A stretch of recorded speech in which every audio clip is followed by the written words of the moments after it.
যে বুটের ডালের হালুয়া আজকে বুটের ডালের হালুয়া মানে এটা সিদ্ধ করার সময় অবশ্য দেখাইতে পারি নাই। দেখাবো কি সিদ্ধর সময় অবশ্য আমি ছিলাম না, মানে এখন তৈরি করার সময় অবশ্য আমি এই কারণে বাটতেছি। বুটের হালুয়াটা একদম সুন্দর করে বাইটা নিব, অনেকে ব্লেন্ডার করে, আমি বাইটা নিতেছি।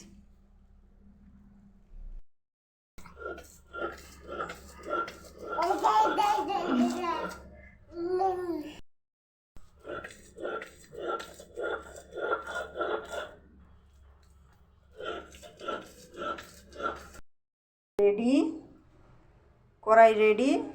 এবার কড়াইটা গরম হইতে দেব। তেলের মধ্যে গরম মশলা, এলাচি, কিশমিশ, বাদাম,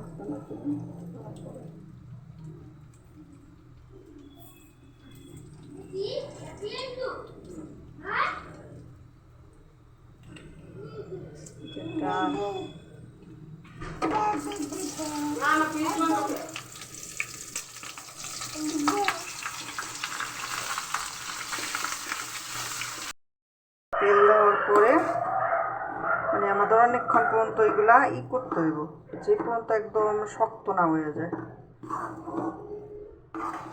নাড়তে হবে অনেক সময়। তেলটা দিয়া এলাচি দারচিনি দাগায়া পরে এটারে দিলাম। ঘিটা অবশ্য পরে দেওয়া হইব, ঘির সাথে বাদাম আর এটা গিয়া কাজু পিস্তা যাই হোক একটা করে দিতে হইব, অ্যাড করে দিতে হইব, মানে ভাজা দিয়ে দিতে হইব। ভাজা ছাড়া তো আর দেওয়া যাব না। তবে আমার এটা এখনো হয় নাই, আমি এক হাতে মোবাইল ধরে এক হাতেই করতেছি, তো এই কারণে হয়ে যাবে।